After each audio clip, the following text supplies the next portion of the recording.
विद्यार्थी मित्रांनो, वर्ग 8वा स्कॉलरशिप विषय गणित यामधील फेब्रुवारी 2019 ची क्वेश्चन पेपर आहे, त्याचा भाग 3 आपण या व्हिडिओमध्ये अभ्यासणार आहोत. Question number 58. Observe the given figure and find the odd term. आता ही फिगर बघा आणि याच्यापैकी ऑड टर्म कोणती आहे ते आपल्याला बघायचं आहे. पहिलं मेजर ऑफ अँगल ACB. आता म्हणजे हा जो अँगल आहे, हा अँगल काय आहे, ह्याची आर्क कोणती करस्पॉन्डिंग ही आर्क आहे. ठीक आहे, AB. नंतर मेजर ऑफ अँगल ADB. नंतर ADB हिची पण तीच आर्क आहे. नंतर मेजर ऑफ अँगल CEB. आता CEB याची मात्र कोणती आहे, ही वेगळी इकडची. याची बघूयात. BFA याची पण तीच आहे corresponding arc.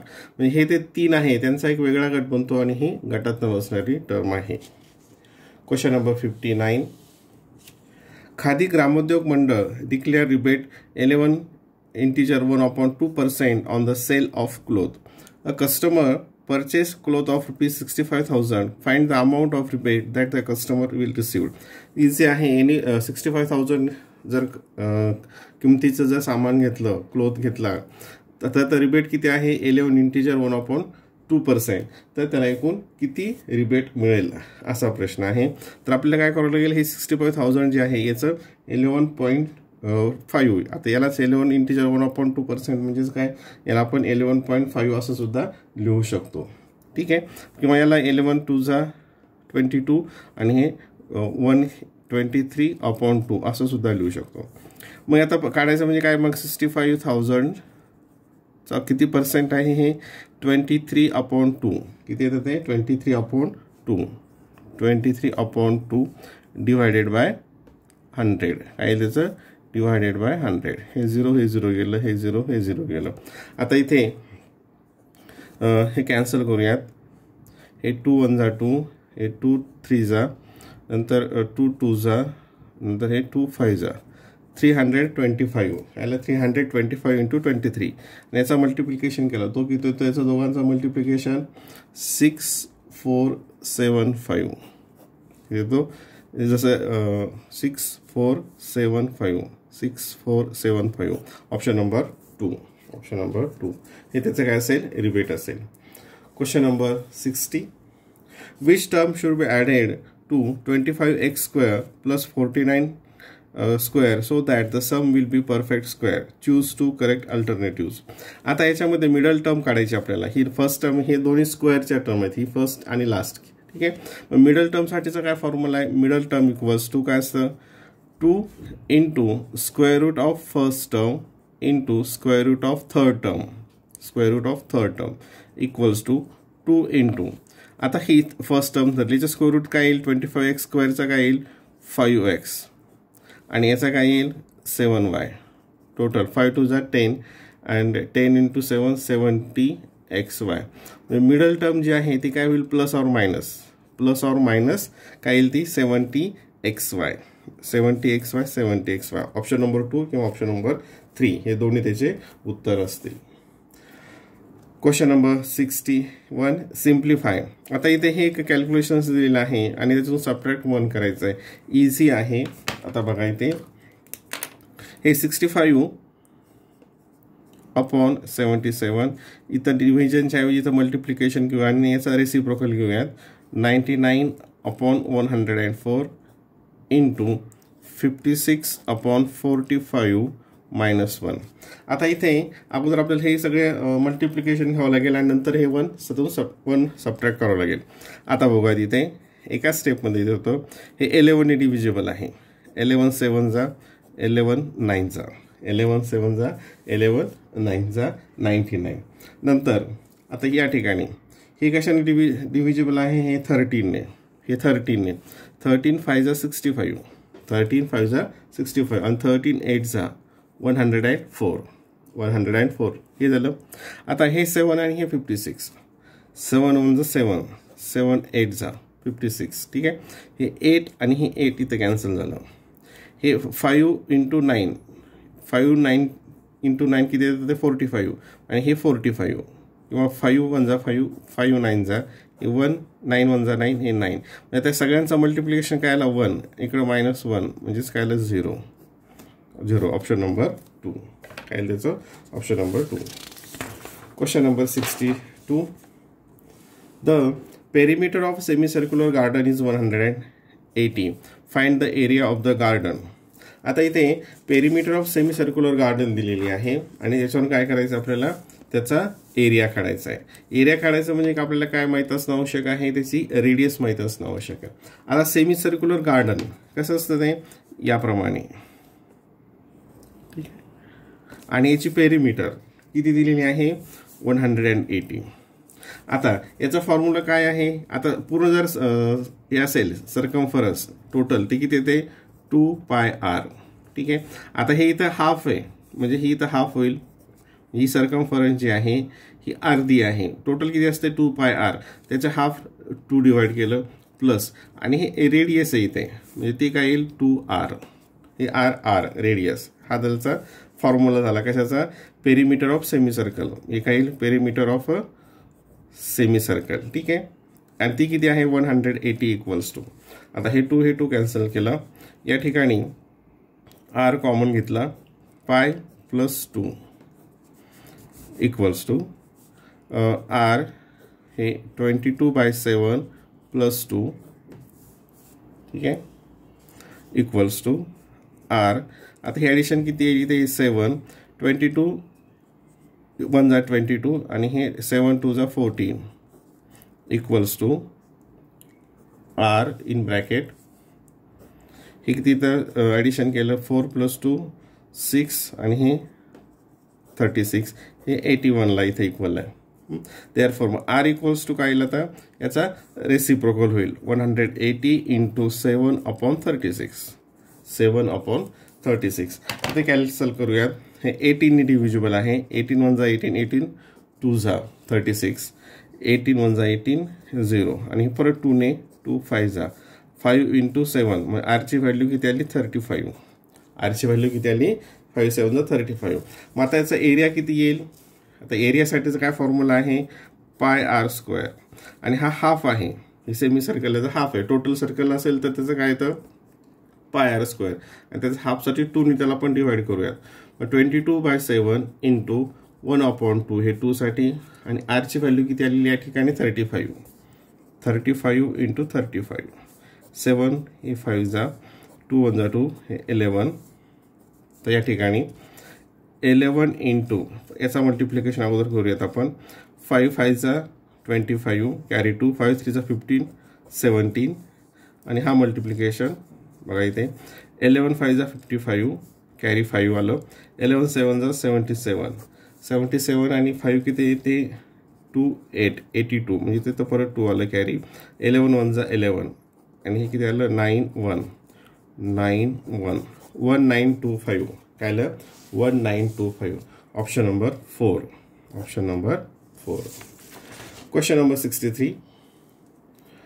A pit 60 meter long, 40 meter wide and 5 meter deep was dug and the soil was spread evenly over a road of length 1 kilometer, breadth 24 meter. What was the thickness of the soil spread?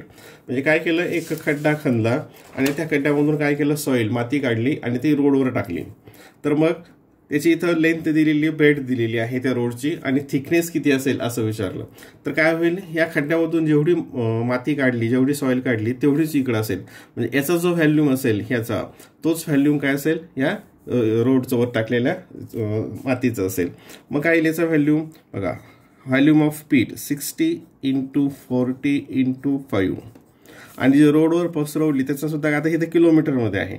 1 kilometre म्हणजेच काय 1000 metre × 24 × त्याचा thickness आपल्याला माहीत नाही तो काढायचा आहे. आता हे इथं काय होईल सगळीकडे डिव्हाइड होईल. काय होईल डिव्हाइड म्हणजे काय येईल ते 60 × 40 × 5 divided by 1000 × 24 equals to thickness. Sir calculations आहे त्याच्यामध्ये. हे 0 कॅन्सल झालं. आता इथे हे 6 1 जा 6 4 जा 24 हे 4 आणि हे 4 इथे कॅन्सल झालं. काय उरलं या ठिकाणी तर 5/10. 5/10 म्हणजेच काय 0.5 मीटर. 0.5 मीटर कुठं आहे या ठिकाणी ऑप्शन नंबर 3. काय लिहायचं ऑप्शन नंबर 3 0.5 मीटर. किंवा आता 0.5 मीटरला आपण सेंटीमीटरमध्ये जर घेतलं तर काय तर सेंटीमीटरचं सेंटीमीटरमध्ये करताना काय करतो आपण 100 ने मल्टिप्लाय करतो. 0.5 × 100 सेंटीमीटर. डेसिमल पॉईंट 1 आहे म्हणजे किती येईल ते 50 सेंटीमीटर. काय येईल ते 50 सेंटीमीटर म्हणजे ऑप्शन नंबर 1 हे सुद्धा उत्तर त्याचं चालतं. Question number 64. Ramrao sold 13 quintals wheat at rupees 3,250 per quintal and 23 quintals soybean at rupees 4,350 per quintal through a commission agent. 3% commission was paid. Find the amount that Ramrao will receive.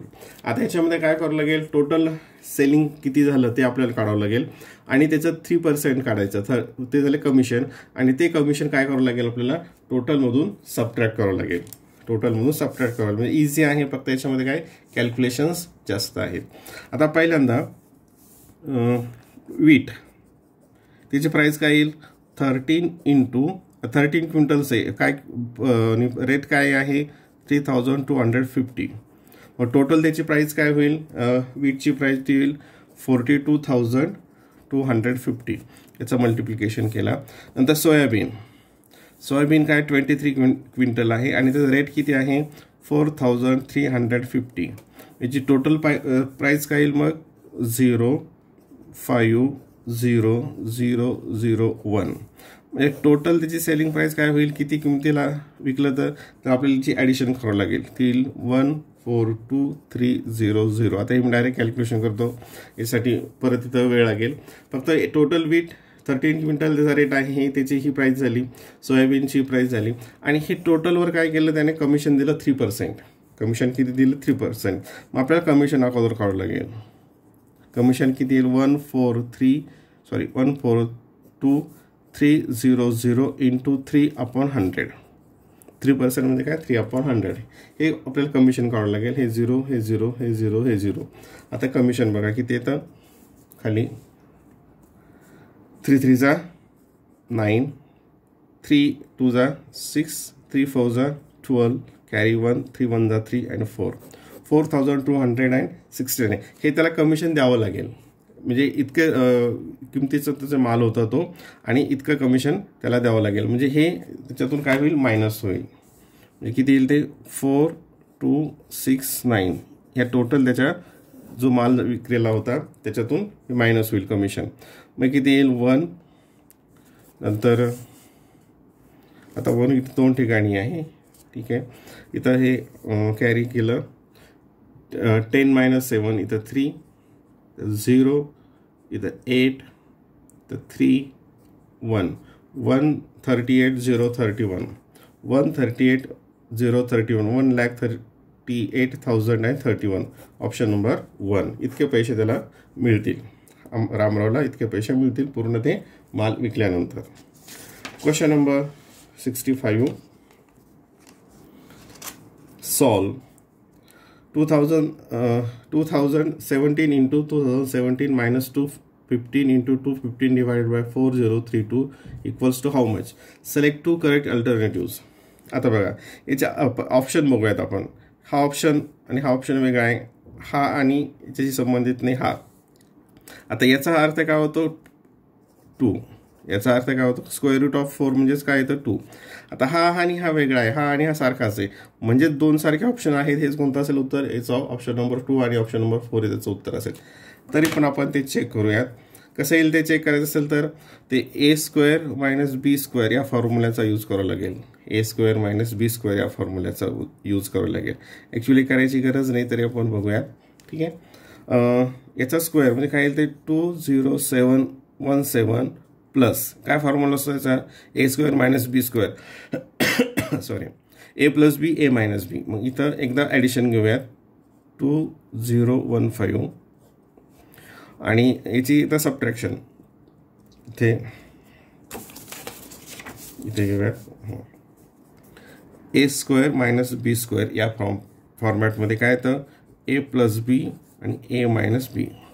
आता हा याचा square म्हणजे काय येईल या ठिकाणी 2017 plus 2015 एकदा addition 2017 minus 2015 एकदा सबट्रॅक्शन आणि हे divided by 4032 equals to.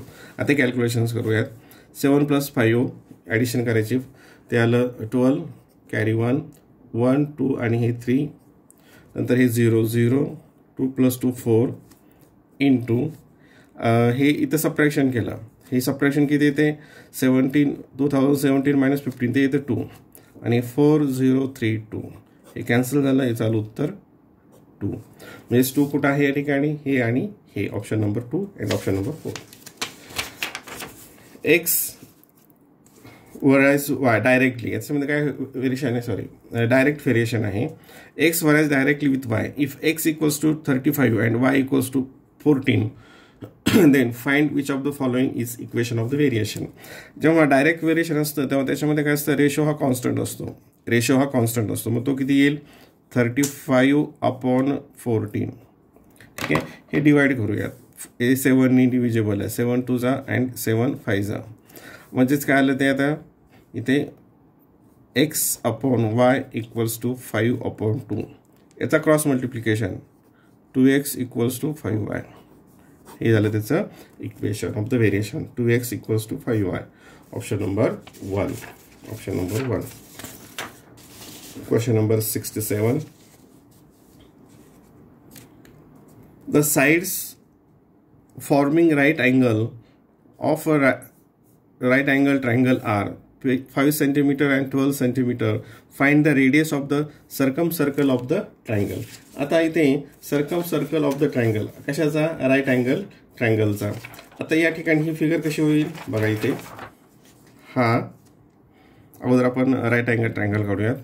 Right angle triangle ही आहे 5 आणि ही आहे 12 आणि बाय पायथागोरस ट्रिपलेट कोणतं ट्रिपलेट आहे 5 12 अँड 13 म्हणजे ही जी हायपोटेन्यूस असेल ही काय असेल 13 आणि याचं सर्कल जे आहे याचं सेंटर कुठं असतो याचं सर्कल हा हायपोटेन्यूसचा मिड पॉईंट असतो. कोणता असतो त्याचा हायपोटेन्यूसचा मिड पॉईंट म्हणजे हा जे सर्कल असेल सर्कल म्हणजे काय ते हे तिन्ही व्हर्टेक्समधून जातात. हे आपण रफ फिगर काढतो आणि सेंटर याचं हे असेल याचं मिड पॉईंट म्हणजे टोटल हे 13 आहे म्हणजे हे किती असेल 6.5 आणि असेल 6.5 म्हणजे हीच काय झाली रेडियस. ही काय झाली रेडियस आणि आपल्याला काय विचारलं find the radius of the circle ती काय येईल 6.5 option number 1. Question number 68. Total surface area of cube is 384 square centimeter. Find the volume of that cube. आता TS इथे दिलेला आहे टोटल सरफेस एरिया. त्याच्यानं आपल्याला काय काढायचं लागेल साईड काढावं लागेल आणि साईड काढल्यानंतर त्याचं आपल्याला इथं व्हॉल्यूम काढावं लागेल. ठीक आहे सोपं आहे. आता पहिल्यांदा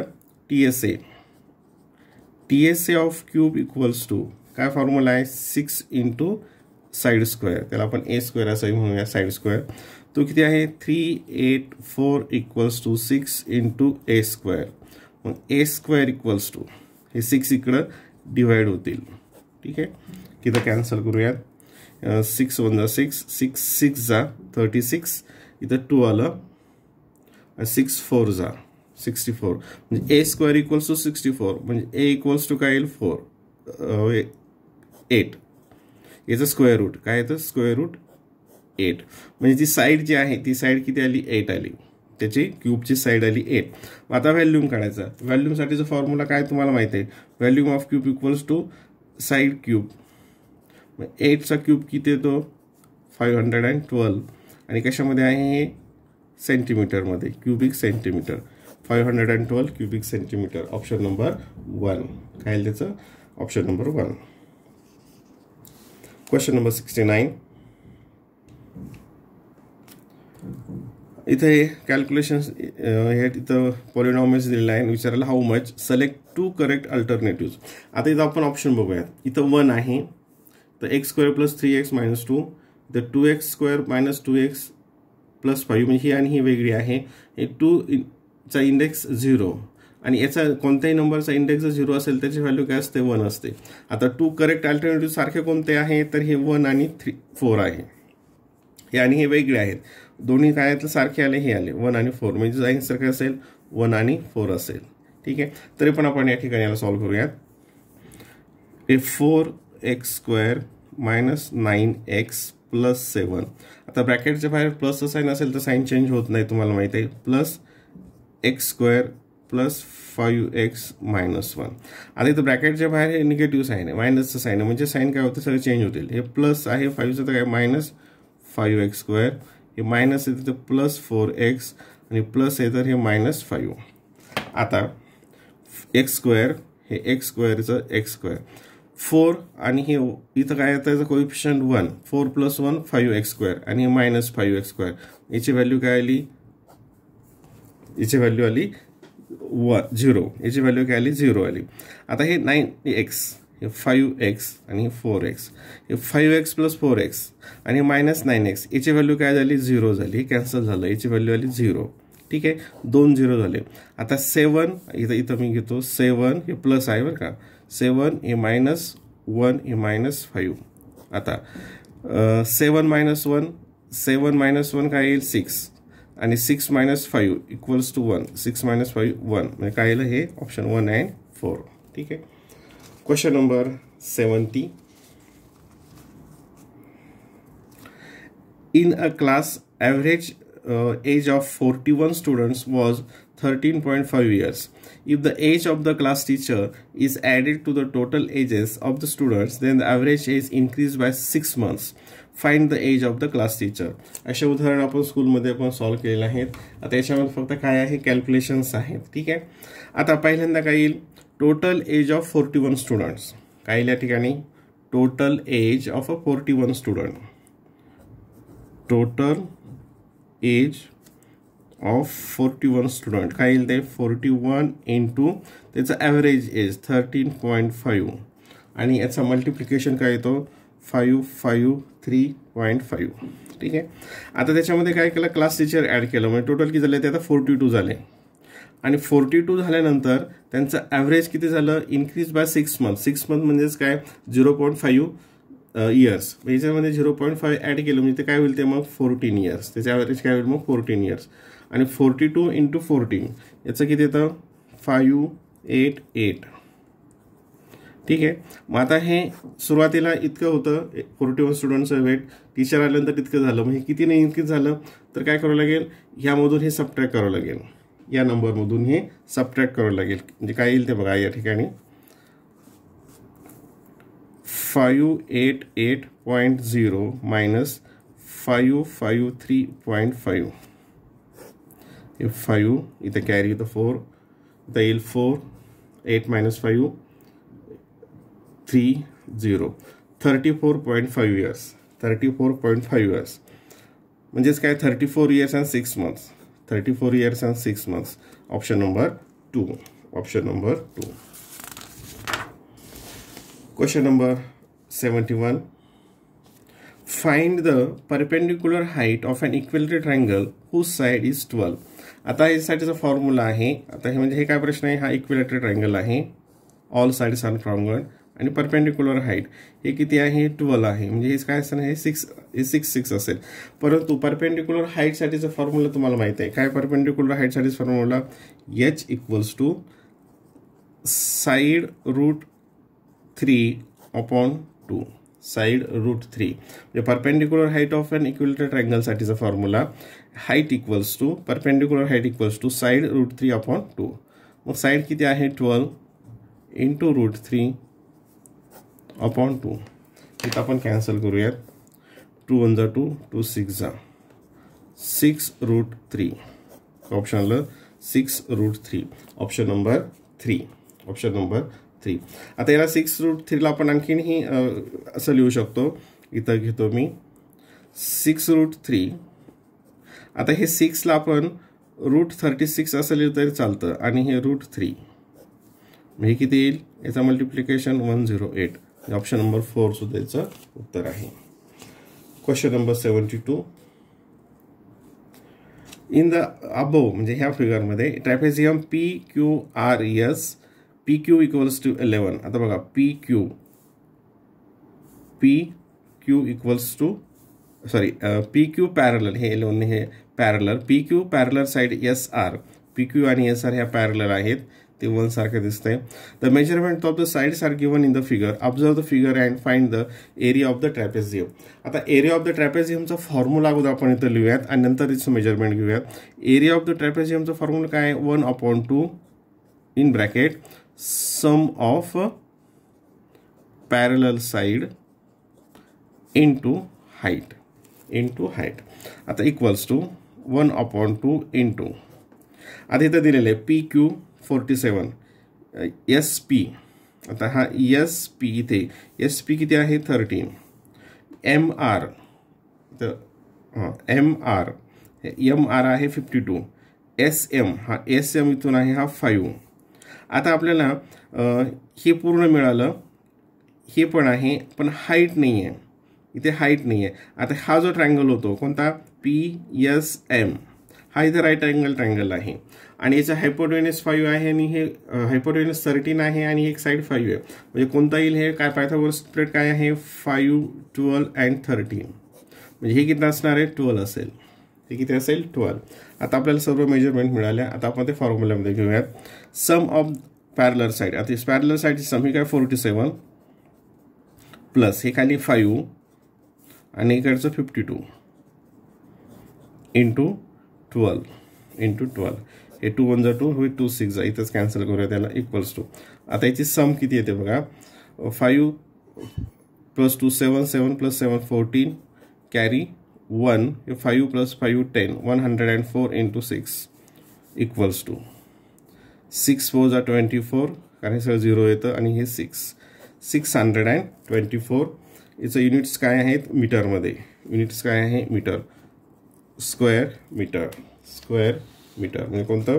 ऑप्शन नंबर 1 काय आहे त्याचं? Option number 1. Question number 73 to 75 साठी डायरेक्शन्स 73 to 75 साठी हा ग्राफ इथे दिलेला आहे, तो बघूयात आपण. The quantity of jar and bead produced by Ramrao from year 2011 to 2015 is shown below in the joint bar graph. Observe it and select the correct alternatives to answer the questions given below. पहिल्यांदा हा आपण graph बघूयात. आता इथं proportion on y axis, ह्या y ॲक्सिसवर हे नंतर मी खाली स्क्रीन इथं घेतो. 1 centimetre equals to 10 quintal. 1 centimetre equals to 10 quintal. आणि हे जे व्हाईटमध्ये आहे हे प्रोडक्शन ऑफ ज्वार आणि हे इथं शेडेड आहे, हे काय? वीट आहे. ठीक आहे, शेडेडचं कोणतं आहे? वीट. आणि व्हाईटमधलं कोणतं आहे? ज्वार. आणि 1 सेंटीमीटर इक्वल्स टू 10 क्विंटल. ठीक आहे, आता हा आपण इथं हा ग्राफ बघूयात. आता इथला पहिला प्रश्न बघा. पहिला प्रश्न ते थोडं सगळं स्क्रीनमध्ये बसवण्याचा. आता पहिला तो प्रश्न काय तो बघूयात. What is the average production of the jowar? ज्वारचं ॲव्हरेज प्रोडक्शन किती आहे? ॲव्हरेज प्रोडक्शन करायचं म्हणजे काय करायला आपल्याला? सर्वांची ॲडिशन करून त्याला किती येते? 1 2 3 4 5 इयर्स आहे, त्याने डिवाइड करावं लागेल, तेव्हा त्याचं ॲव्हरेज प्रोडक्शन येईल. मग आता याच्यामध्ये हे ज्वारचं टोटल प्रोडक्शन किती आहे? हा 2011ला किती आहे? हे 50. किती आहे? 1 सेंटीमीटर म्हणजे 10 म्हणजे हे किती आहे? 50 क्विंटल. ठीक आहे, प्लस 12 मध्ये किती आहे? इथं बघा हे 65 प्लस 13 मध्ये किती आलेलं आहे? 90 प्लस 14 मध्ये किती आलेलं आहे? 80 प्लस आणि 2015 मध्ये किती आहे? इथे 75. किती आहे? 75. याची ॲडिशन केली आपण, या सगळ्यांची ॲडिशन केली, ती किती येते? 360. आणि ॲव्हरेज करायचं म्हणजे काय करायचं? 1 2 3 4 5 त्याला 5 ने डिवाइड करायचं. त्याला काय करणार? 5 ने डिवाइड करणार. ते किती येईल मग? इक्वल्स टू 5 7 जा 35 कॅरी 1 इथं 10 झालं आणि 5 2 जा 72 क्विंटल. म्हणजे ॲव्हरेज काय येईल त्याचं? 72 quintal. Option number 1. Question number 2 बघा. In which year was the yield jowar and wheat was equal and the highest? कोणत्या याच्यामध्ये ज्वार आणि व्हीट हे इक्वल आहे आणि हायेस्ट आहे? आता इथं इक्वल फक्त एकाच ठिकाणी आहेत. इक्वल इथं आहे एका ठिकाणी. कोणत्या वर्षामध्ये आहे ते आणि हायेस्ट आहेत 2013मध्ये. किती आहे 2013 म्हणजे काय येईल 13. Option number 2. Option number 2. आणि last question. In the year 2012, how much less was yield of wheat than jowar in quintals? म्हणजे 2012 मध्ये how much less yield was wheat than ज्वार. ज्वारपेक्षा 2012 मध्ये ज्वारपेक्षा वीट कितीने कमी आहे. म्हणजे सरळ सरळ इथं सबट्रॅक्शन असेल. 2012 मध्ये ही व्हाईटमध्ये ज्वार किती आहे 65 मायनस आणि वीट किती आहे हे 50. म्हणजे कितीने कमी आहे हे 15 क्विंटल. कितीने कमी आहे 15 quintal. Option number 2. Option number 2.